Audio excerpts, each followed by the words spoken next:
Hello and welcome to Ditching Hourly. I'm Jonathan Stark. Today I'm joined by Norman Lieberman, who is a self-proclaimed money maker for humanoids. Norman, welcome to the show. Thank you so much. I appreciate it, Jonathan. Hey, great to have you. Thank you. Could we start off by having you just tell the folks a little bit about who you are and what you do? Yes, I'd be glad to. Thanks. For the last 37 years, I've been an executive recruiter. I worked in different disciplines. My background is as an accounting person. I was a former controller. And so initially, when I went into recruiting, I only placed accounting people. And then over the years, I segued into other disciplines. As each discipline at different times got beat up in the marketplace, I went to where the monies were. Mm-hmm. And over those years, I've learned what it takes to get hired quickly, and to get the most money and or get a significant raise, not minimal raises. And so I developed a system around all of this that works really well for me and my clients. And so since I've been in this business so long, I am doing now, by choice, a little bit less of the recruiting and more of helping individuals. So what I typically do, I help technical professionals like engineers, scientists, and accountants quickly secure the pay raise that they earned and deserve of at least 20%. And but in the midst of that, I construct resumes that grab hiring managers' attention while positioning the candidate for much more money. And again, much more being typically at a floor of 20% and above, and much above that, depending on the individual. Great. So as you probably know, the audience listening to this show is primarily independent software developers who, work for themselves. But I know that there's going to be a lot of value here from the standpoint of positioning in general. Even though you're talking about positioning someone for a full-time job, there's still that concept of how to maximize the return based on how you present yourself. So that's pretty universally applicable. And also there's some concepts around how you've built your business up over the years. You've mentioned pivots a couple of times, and the sort of recruiter hat side of the business is interesting because you've got these two different sides of the market that you serve.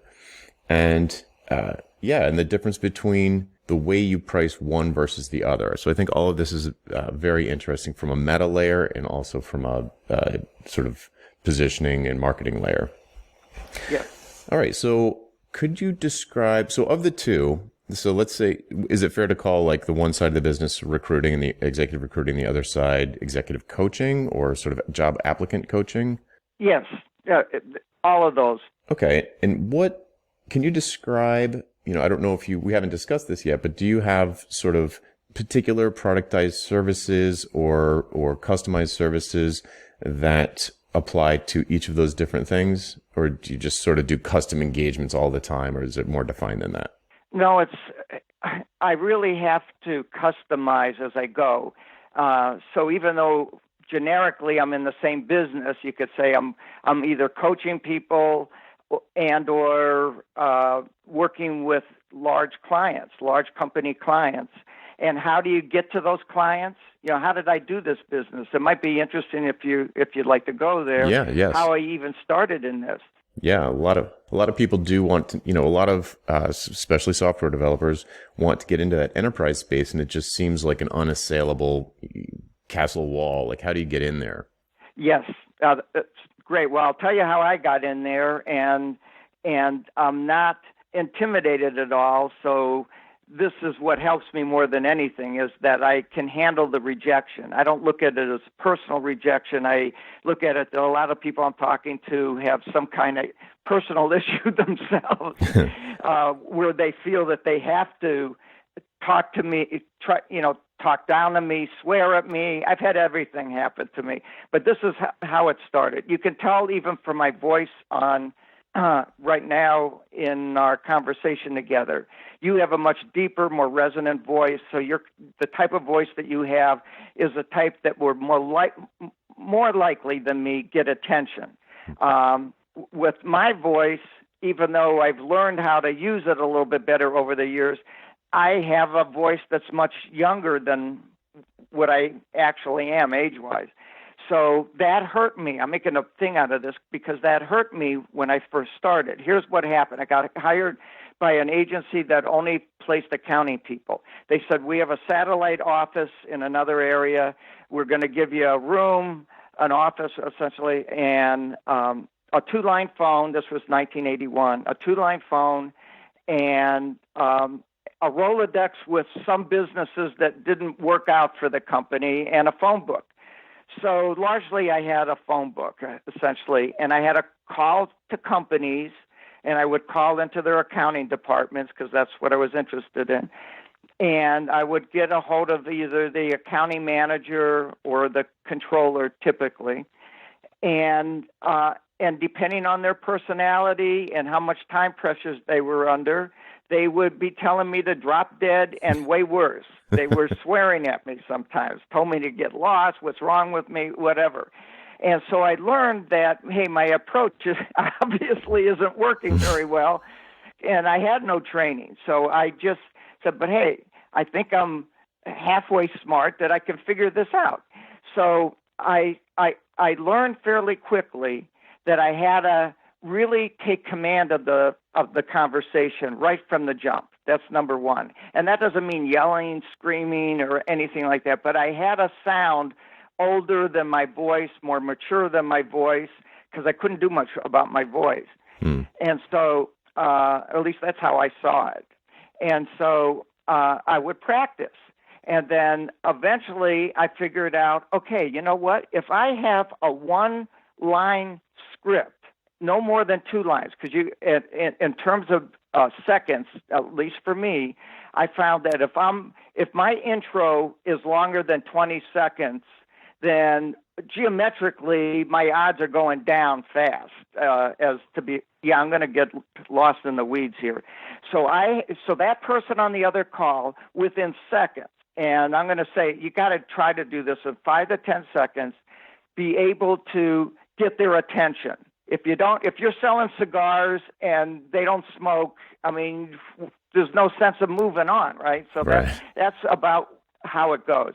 So I learned how to take an outstanding candidate and put them together, put their expertise together in 1 or 2 quick bullet points, if you will, to get their attention.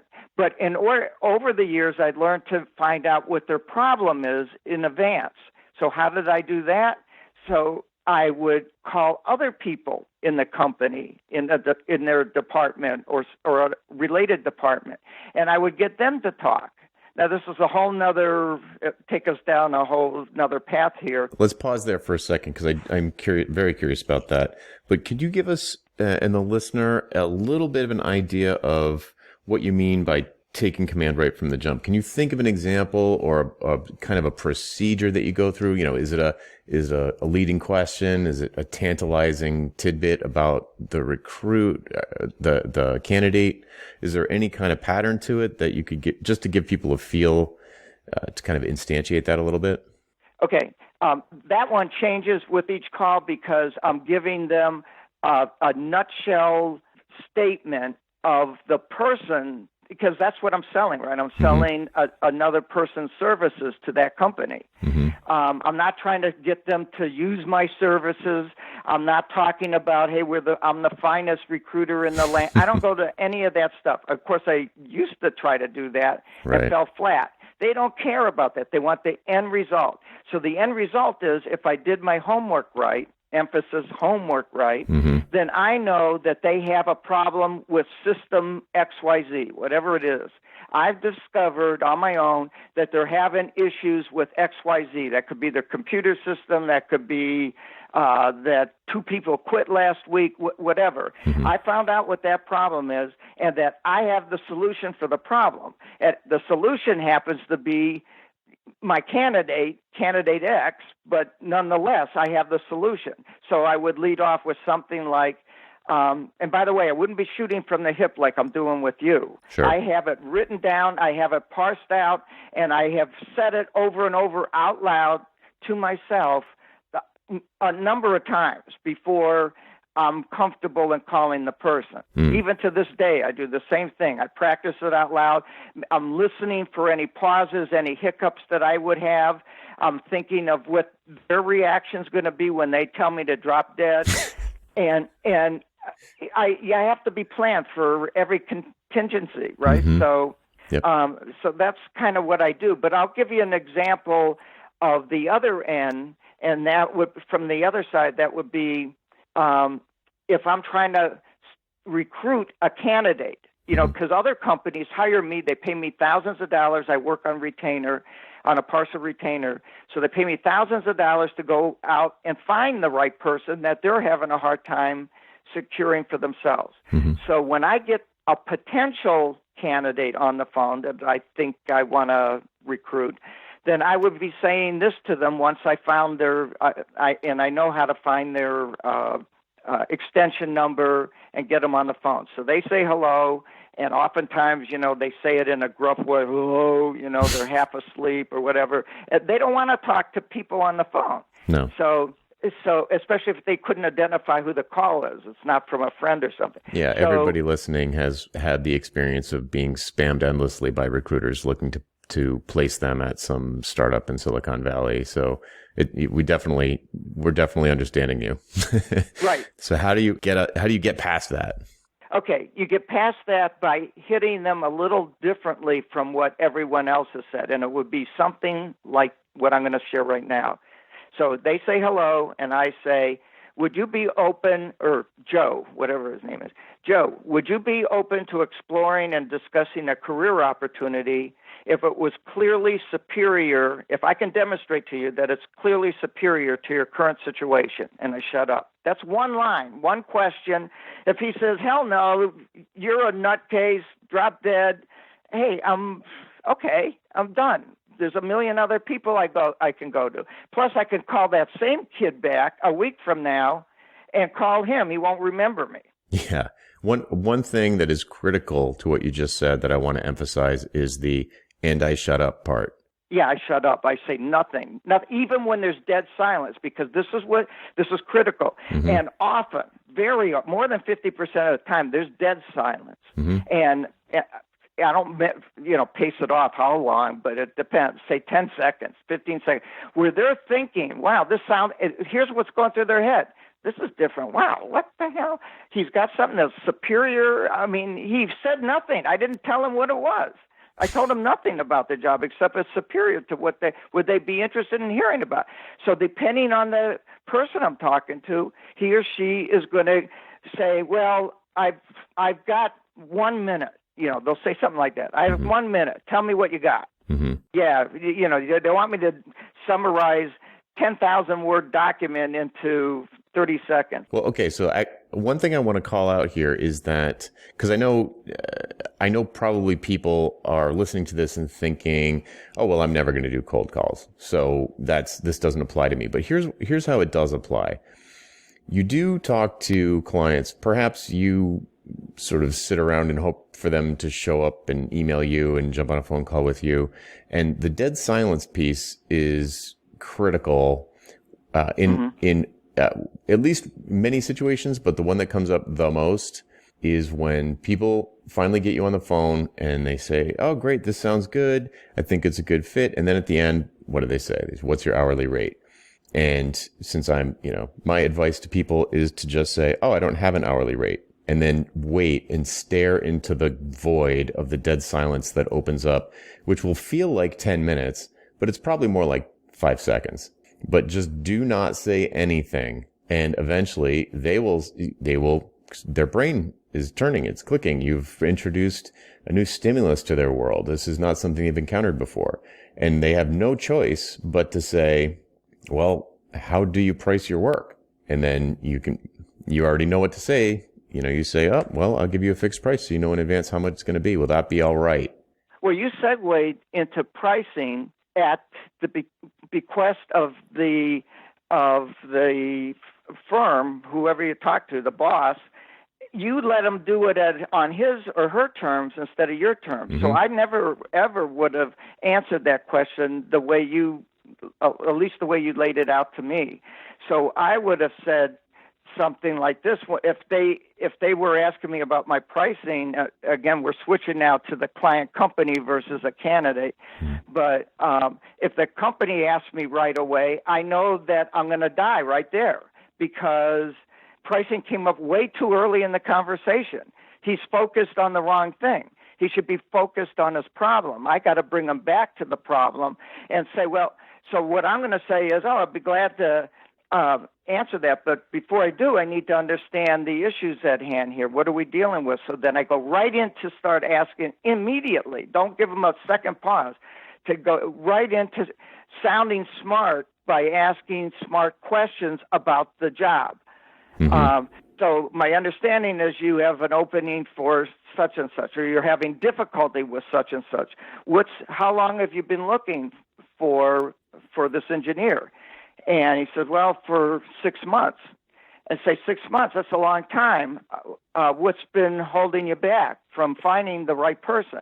Well, we need someone who can fix fuel systems on an F-25 or whatever the numbers of the planes are, F-25, and there's only 2, 3, 4 of them at most in the United States.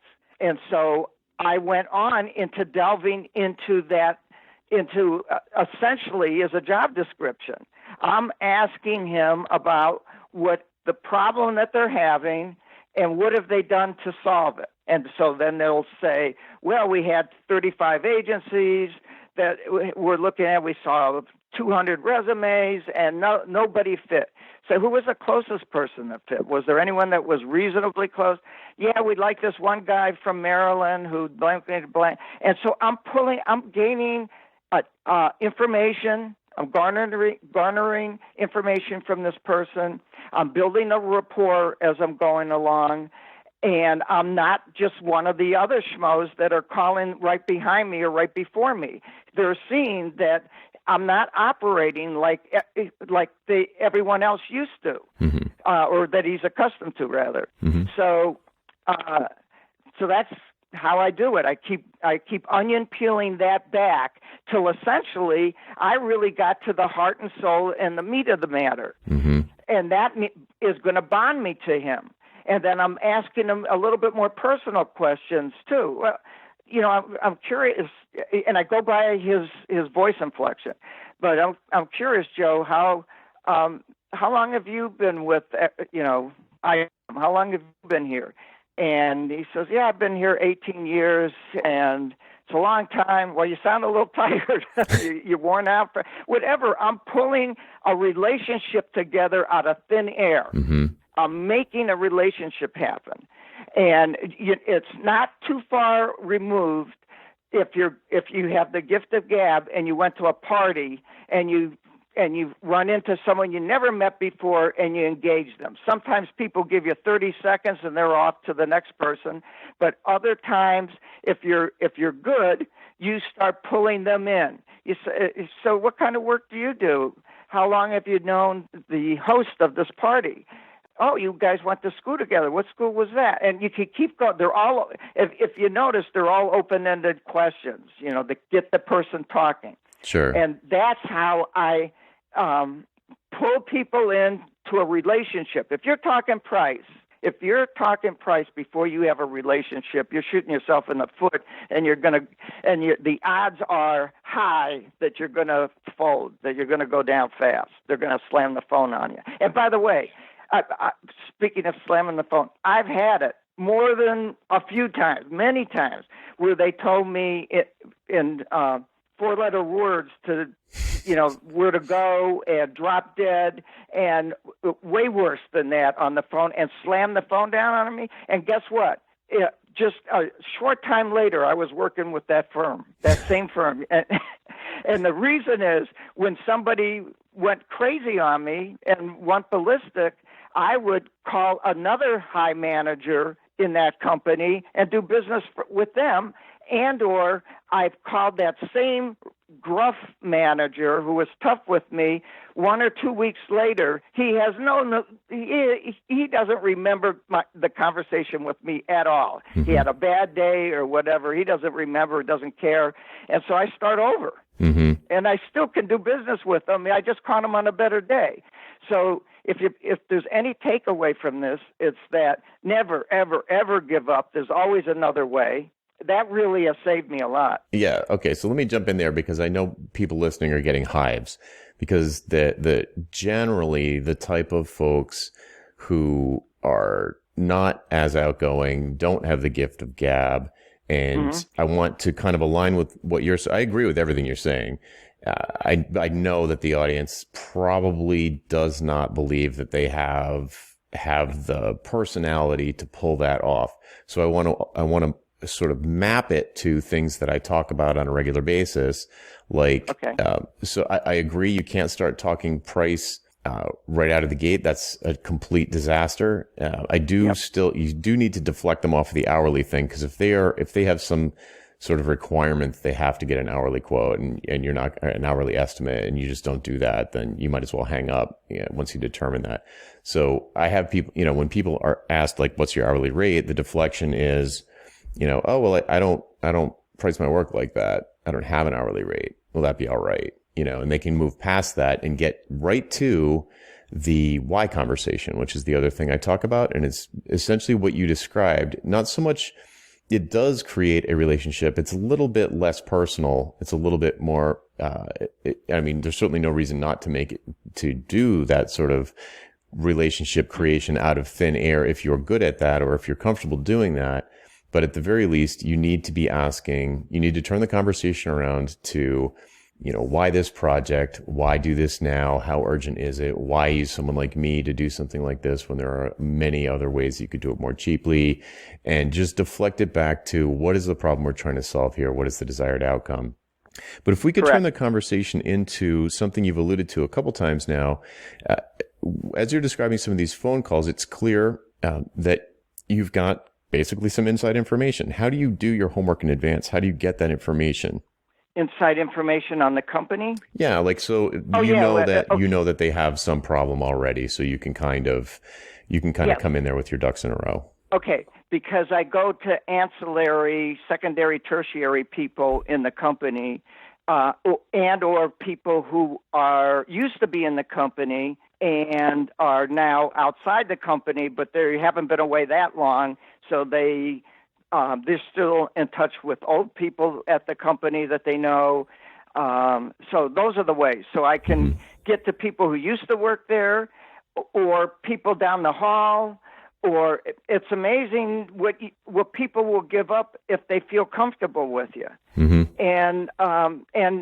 And even if I get to, which happens a lot, get to someone who knows nothing about anything, I will ask them who would be in the know. And you have to use your voice inflection, and there's a lot of subtleties to this because you're dealing with different personalities. And if you were using your same exact personalities at all times, things aren't going to work as often as if you're able to be a little bit more of a chameleon and change according to what you're hearing from the other person. That doesn't mean you're changing who you are inside 100%, but you're changing around the margins enough to make the other person feel comfortable.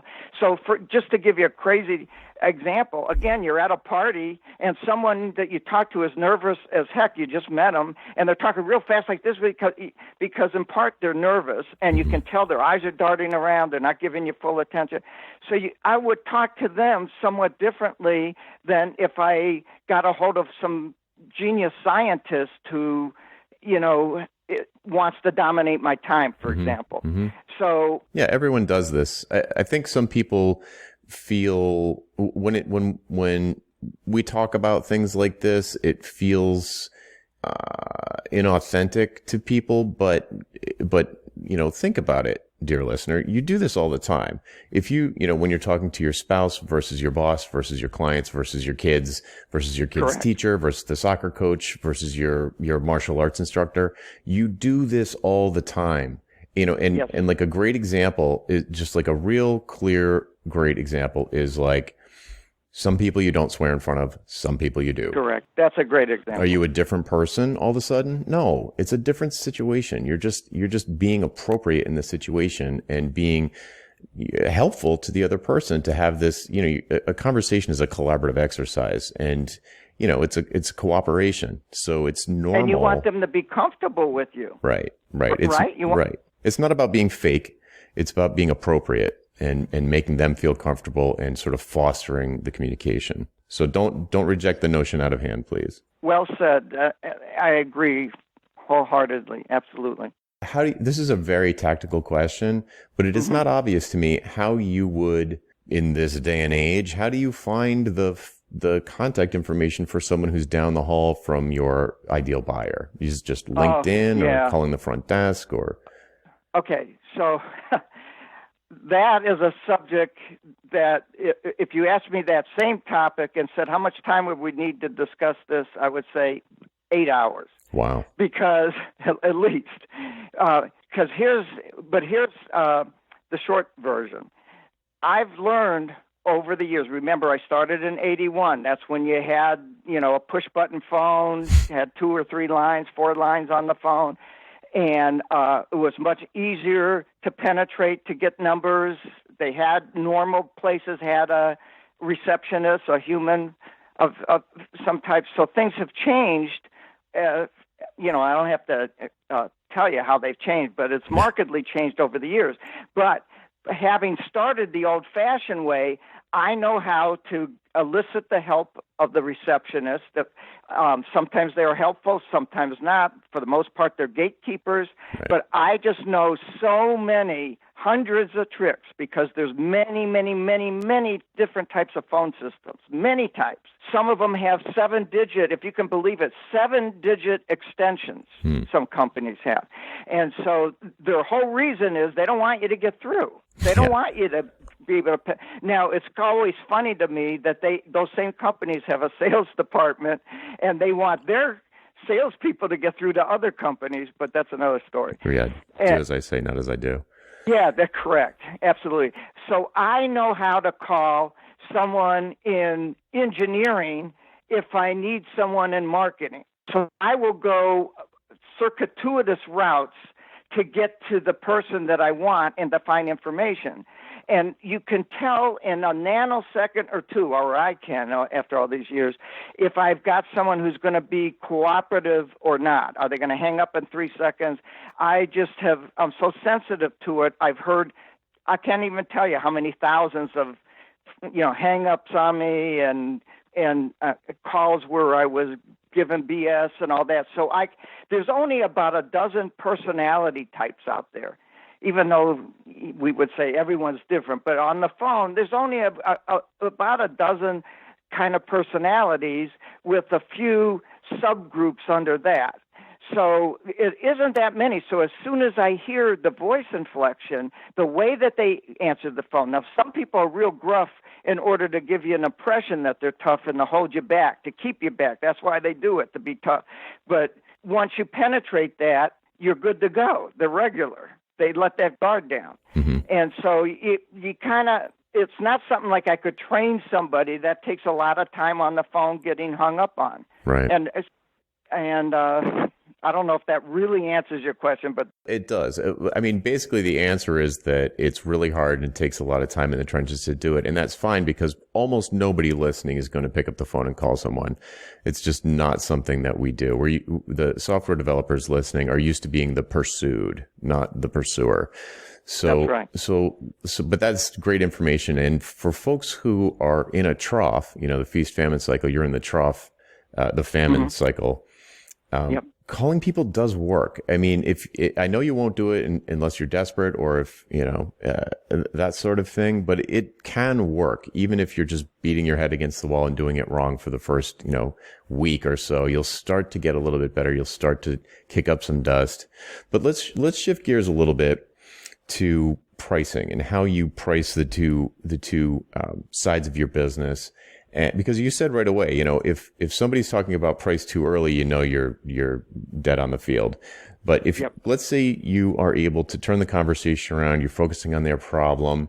On the recruiting side of the fence, to the extent that you can share, what is the approach that you take to pricing the engagement, and what does the engagement look like, and how do you price it? Okay, for me, the last, I don't know what I'm making up, 10 years, 15 years, whatever, I've been doing $8,000 partial retainer that's non-refundable. And they all fall over themselves. Well, I never heard of such a, it's normal. They're all going to throw up and say, "Oh my God, how can you do that?" And these same people will spend, $2,000 for tickets to a Rams game or something. But so their job is to throw up on the phone. That's their job, and I accept it. That's what they're going to do. Oh my God, this is the end of the world. But I said, look, you've already shared with me, Joe, that this problem that you have, X, is costing you untold amount of money and time because you've been doubling up the work on your other people because this position hasn't been filled, right? Did I hear you right? And he says, yes, that's right. I said, well, there's a point in time, especially in this market, it's a great marketplace right now. There's a point in time, I don't know where that is for each of those people, but they're going to be leaving or wanting to leave or be open to listening to someone like me about leaving. Right. So yeah, the expensive problem. Right. Yeah. So you've got paying me is nothing. Well, what guarantees? You don't have any guarantees. You don't have guarantees now. You want 6 months, and you have. And I'm dealing with companies that are multi-billions, famous companies. All this. I said you have huge HR departments working on this. On this little placement that you're trying to make, and this one has gone on for 6, 7, 8 months. I mean, something is amiss. And it's this type of placement that you're dealing with right now that I'm an expert in. So you can deal with all the other sources of help that you're currently using, but they've already proved to themselves that they can't do it. And what guarantee, then they want to know, well, what guarantee? You don't have a guarantee, but I want to do business with you again. I've been in business 37 years. There's no way that I want to do just a hit and run, just come and make 8,000. I don't make a living. I'll be out of business at 8,000. I have to make the rest of the money, which is another, 50,000 to really make a living. I said, all I want is some skin in the game on your part. It's not enough for me to live on with 8,000. It's to show me that you have skin in the game, because every company will have every recruiter running around in circles trying to fill a position, and there's no commitment.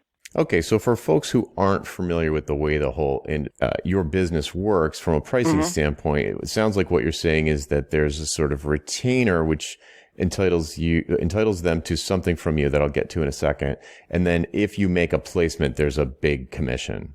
There's even more, correct. Okay, so so you are highly incentivized to get somebody in that role. Very incentivized, and they've got a problem on their hand, and they know it, and that is they hired, I'm sure, 5, 6, 7, 8 different recruiting firms that are doing it on a contingency basis. So they have all these people, and believe me, they're not putting much effort into it. They're looking in their Rolodex, if you will, for who, or online. They're looking in their database for who they have, and can I throw anything at this? They're not going to put a lot of time into it because on a contingency basis, they're dealing with 30 different openings. I can only work the way I work on 1 or 2 at most at a time because I'm really putting my effort into it. I'm really rocking and rolling with this thing. I'm not looking in databases.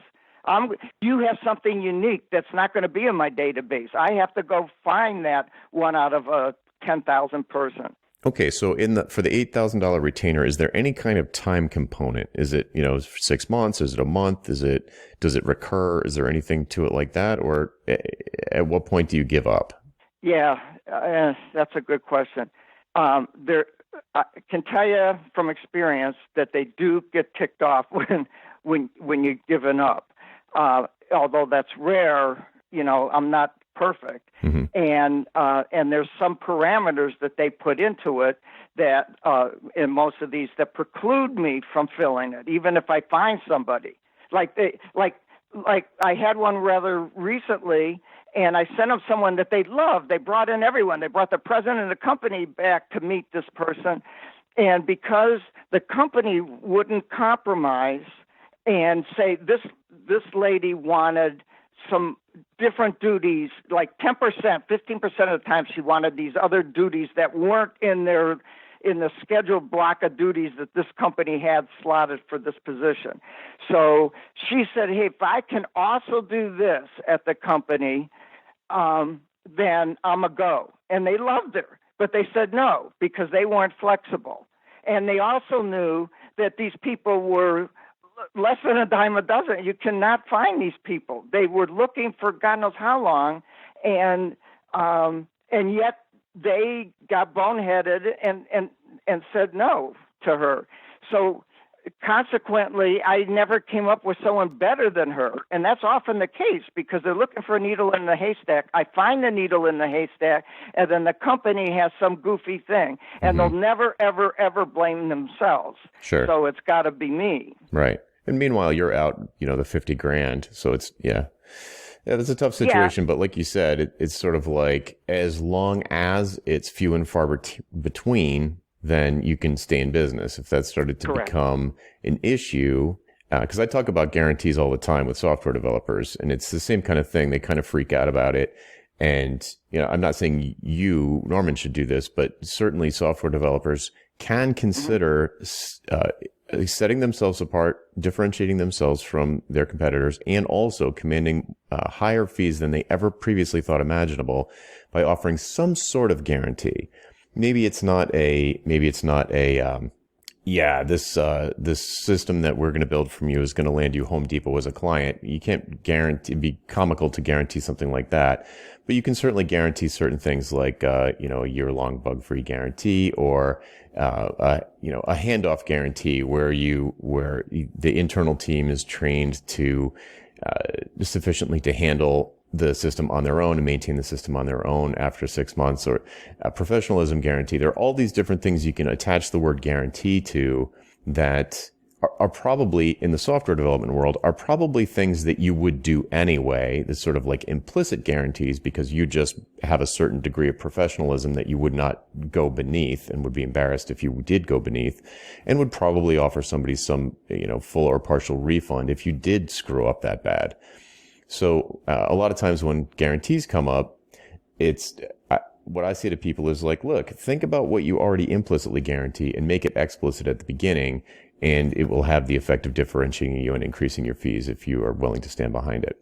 Given how you just explained that, I would be asking the boss that I'm talking to at the company, I'd ask for them, what kind of guarantee are you looking for? What kind of guarantee makes you feel comfortable? So they'll lay something out, either nuts, totally out of off the charts, or something reasonable. It may be more reasonable. His expectations may be more reasonable before you speak up. You don't want to give him everything at once. You don't want to tell him, here's my standard fees, my guarantee, that this is how it works. This is something that has some flexibility to it, the guarantee part. And you don't want to lose the whole deal over something that you might otherwise go with and find to be okay. So I would ask them, what would make you feel comfortable to move forward with what we talked about today if only the guarantee was correct? If you worded it like that, so now so I worded it just now in such a way that you've eliminated all other problems, because we just stated that, hey, if everything else was good and all that's left is the guarantee, well, hey, we already talked about everything else, so we're ready to put this to bed if the guarantee is right. And you can get so creative with guarantees, but why not find out where they're coming from first so that you can more easily take care of them and get flexible? And say, and you could even do this if you can't think on your feet. You could say, and the guy comes back or the lady comes back and says, this is our expectations, guarantees. And your first reaction is, are they crazy? I can never do that or whatever. Say, okay, I appreciate you sharing that. Now, if I haven't given this any thought yet because you just shared it, but is there a secondary or tertiary type of guarantee that might work, just maybe would work? Assuming by then I already have a nice conversation going with them, they tell me a couple other things. So now I see what's important to them. Say, you know what, you made some great points here. And if the guarantee is the only thing that's preventing us to move forward, and it is that way, correct, Jonathan? And then you say, yeah, that's it. Okay, so we eliminated everything else, and then I can go back. Let's put a time together. Can I get back to you tomorrow? Is 4:00 all right? And they say, well, 5:00's better. Okay, what number works best for you? Here's my cell phone. Okay. Mm-hmm. And then I say, I'll call you tomorrow. I have to talk to my other partners or whatever you say. Mm-hmm. And I'm going to give some serious thought to this to see how we can accommodate you. It would be something like that. Sure. Yep. Yeah. I mean, this is all that. Yeah. That's all classic sales, Yeah, it's all classic, mm-hmm. but most people don't do it. They get nervous. Right. So, yeah, I just want to call out to people because I know that I feel like people will get overwhelmed by, there's so much to learn. I just want to code. And they'll just, they'll listen to this episode and they'll say, you know what, I should just go back in-house and get a job. But it's really, what Norman's laying out is 37 years of experience, and it just sort of flows off the tongue. But it's not impossible. And I know from a decade of experience that we aren't going to be closing these deals on the phone. We just don't. It doesn't happen. For us, for software developers, it happens. We have a conversation, but then you can go back to your cave and put together a proposal and then send the proposal over. You don't even have to review the proposal on the phone. And Norman's probably cringing at all of this, but it works all the time. So you don't have to be in the moment. You don't have to think on your feet most of the time, but Correct. That sales call, you do. So you want to make sure to learn your lines, and I've written an entire book on learning your lines for running a software sales conversation for a custom software project. So people should go to my website to check that out for sure. Another person that comes to mind, who, and maybe Norman, you've got some experience here too, Jill Conrath, who wrote. She's great. Yeah, Selling to Big Companies. Mm-hmm. Rochelle and I just interviewed her on The Business of Authority, and she gave an amazing interview. She's a master. She's excellent. Yeah, she's very well known. Her book, Selling to Big Companies, is amazing. And Harry Brown's book, The Secret of Selling Anything. Folks who are listening, if this is all giving you hives, I would say the first place to go is the Harry Brown book, The Secret of Selling Anything. It will calm you straight down. And it will redefine what sales is, because dear listener, I know because I used to be there too. The used car salesman manipulating you and pressuring you into buying something you don't want or need, and then you regret the purchase afterwards. That is bad sales. There's also good sales. And if you're running a business, you need to do sales or hire someone to do it for you. There's no way around it.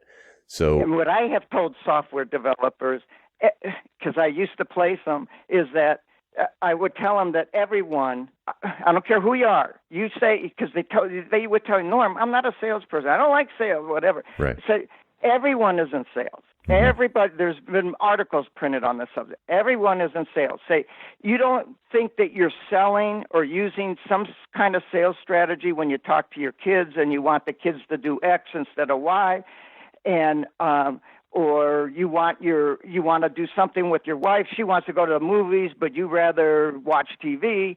You don't think there's some selling involved, if you will. You may think it's a bad word, but you're always trying to convince by either your body language, your voice inflections, or the actual words that you use. What you're trying to do is get someone to be in line with you. And that's the same thing in selling. It's just a little bit more formalized, but it's the same. It's the same thing. When you talk to your kids and they say, "No, I want to go to the movies," or "I want to go to bed at midnight," what do you say to them? You're really trying to sell. Hey, look, I'll give you 2 cookies if you go to bed or whatever. Right. There's one exchange for another. Hey, if you go to bed now, in the morning, I'll do such and such with you. Right. So it's no different. It just sounds a little bit more formal when you're doing it in a business situation, but it's the same routine. And if you don't think that everyone sells, everyone, no exceptions, then you're sadly mistaken. Even babies sell. Why do you think they cry? For the heck of it, you know? Oh, yeah. They know they're going to get fed or changed or whatever. So they're using what they have to sell you. Yeah, if you want to meet a master negotiator, hang out with a 4-year-old for a couple days. Yeah, absolutely. They're great. Yeah, it's unbelievable. They never give up. Right. Talk about not taking no for an answer. Never. So I think the critical thing to keep in mind, and this is me boiling down the entire Harry Brown book into basically a sentence or two, but the idea is coming at the exchange with the intention of making the other person's life better. You're not trying to take something from them. You're not trying to trick them or convince them to do something that's not in their best interest. What you're trying to do is elicit an action, elicit a change on their behalf for them to break away from the status quo to something that's better. And if you believe that you can do that, you kind of owe it to them to make them aware of that so that you have a solution to a problem that they've been suffering from. They have a broken leg, you have a cast. Would you like to know about this cast I have for your broken leg? Absolutely. Or is it rude to interrupt them? Oh, I don't want to interrupt that person out there drowning. Maybe if he waves to me, I'll go help him, but I don't want to bother him. It's like, no, That's a great example. Just yes. If you see someone drowning, you have a moral obligation to try to do something about it. And I feel, I'm pushing it way to the extreme just to make the point. But the idea is, if you believe that what you offer has value, then that means that someone needs it or someone would stand to benefit from it.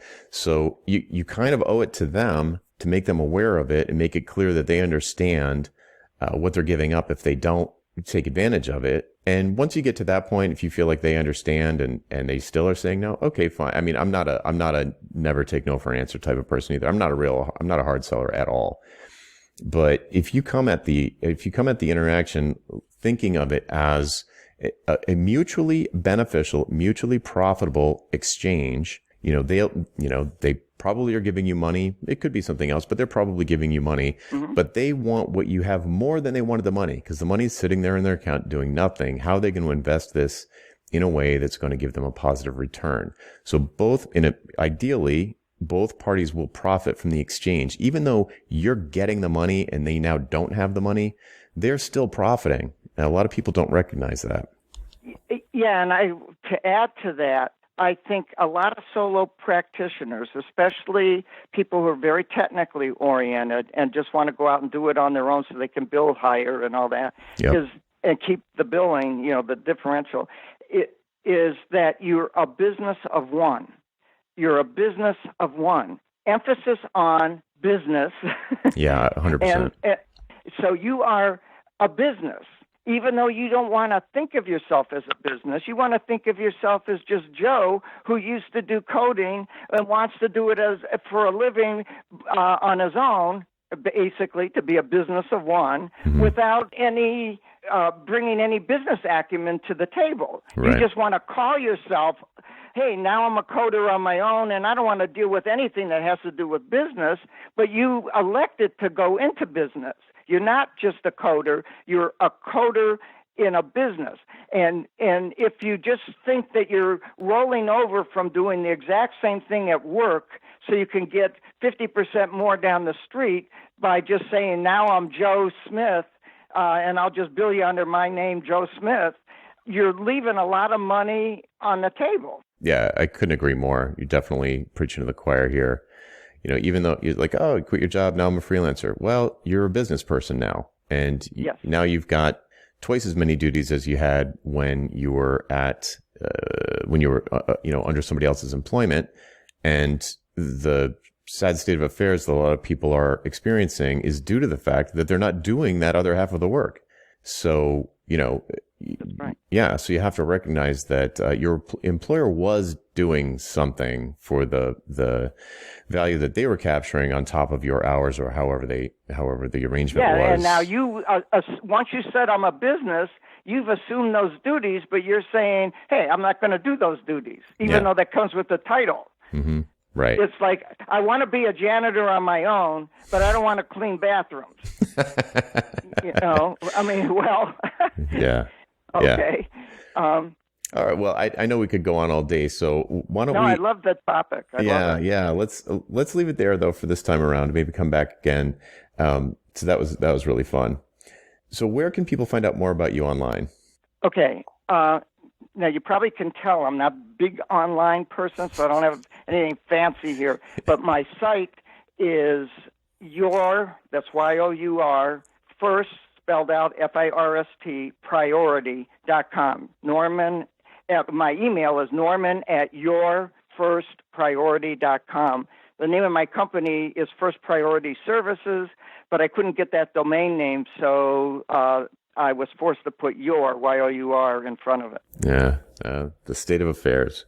Yeah, it is. So but I can't remember more than one or two people over the years that ever said they looked at or I get no business from that. I get all the business online with famous companies. Yeah, it's a great point. All right, great. Well, thanks for joining me, Norman. Thank you so much for the opportunity. And for those that are still working, I don't know if you could take this out of the call if you want to delete it, but for those that are still working, they haven't made the switch and jumped over to go on their own, and they just feel underpaid, but they really deliver well. I coach people on how to get significant more monies from the same boss, assuming that they're doing well, that they really deliver. If you really deliver, but you don't know how to get your boss to cough up, that's what I help people to do. Great, and then go to the same website?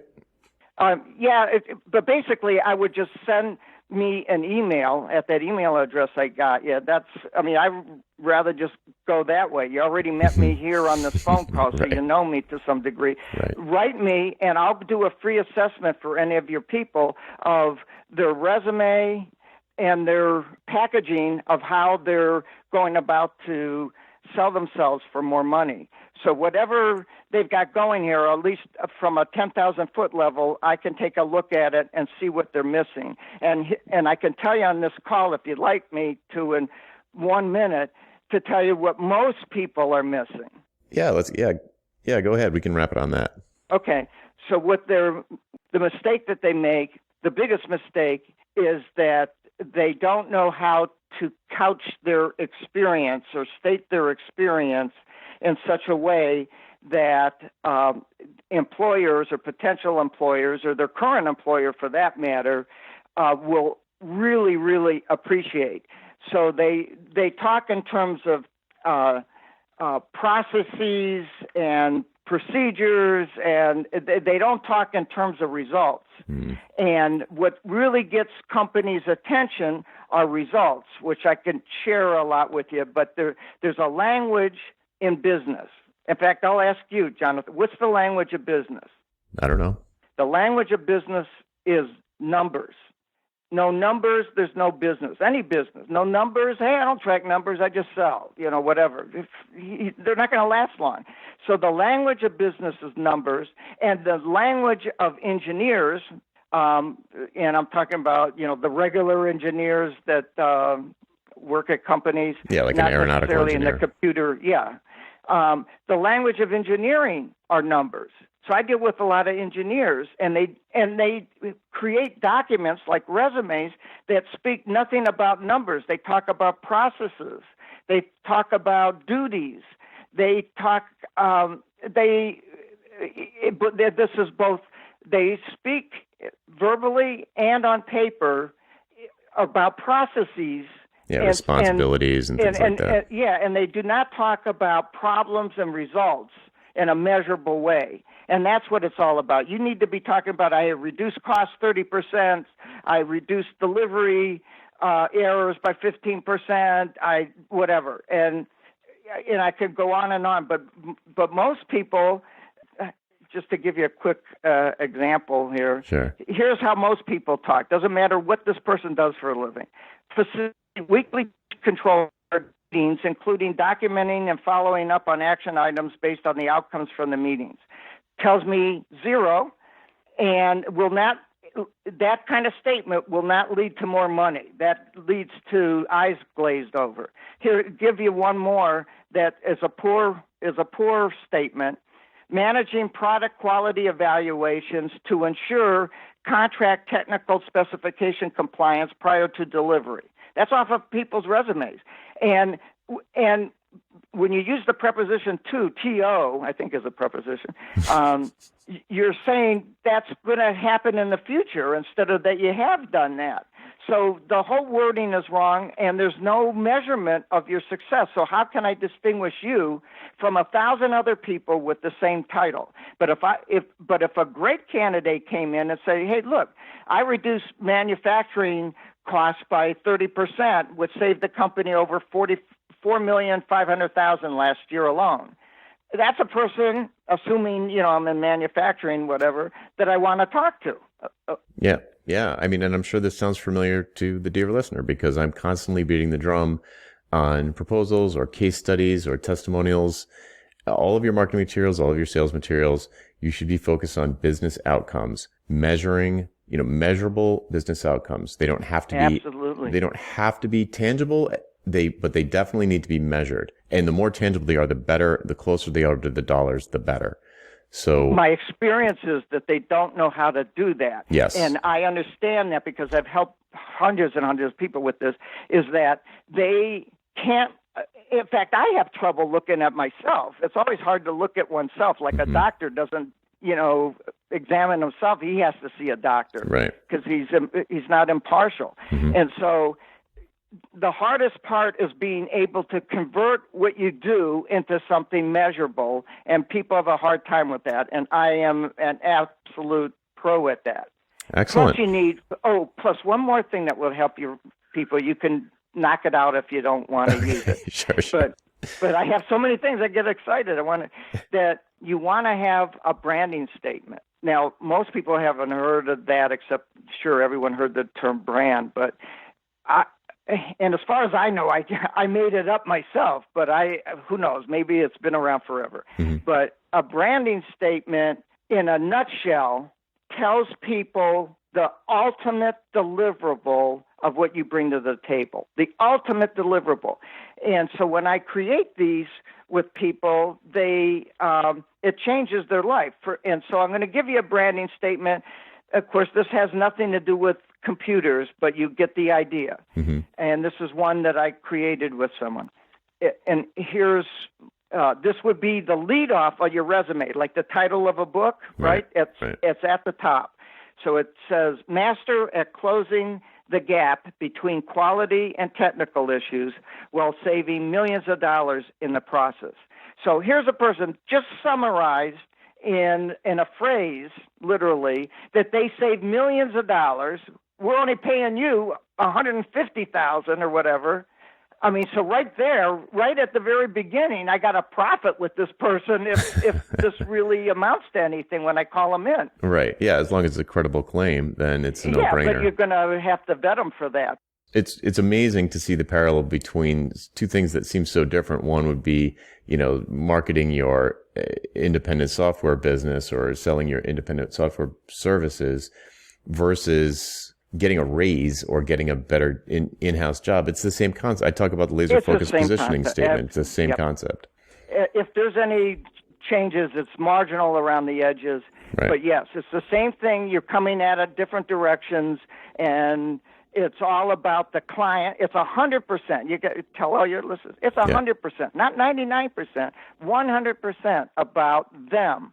Zero about you, even though in your head it's all about you. Right. Yeah, that is the shift. Go from, you just need to move to that shift, that sort of me focused to you focused. Stop talking about, all your skills on your resume. Instead of that, talk about the results that you've delivered. And the problems that they have. So if you put those two together, juxtaposition the problems versus the end result that you achieved over and over again with something similar, there you go. It's a match in heaven. It's hard for them to say no. Excellent. All right. That's probably a good place to leave it. Thanks again for joining me, Norman. My pleasure. All right, folks. That's it for this week. I hope you join me again next time for Ditching Hourly. Bye. If you'd like to learn more about how to ditch hourly billing, please go to valuepricingbootcamp.com to sign up for my free email course. Again, that URL is valuepricingbootcamp.com. Thanks.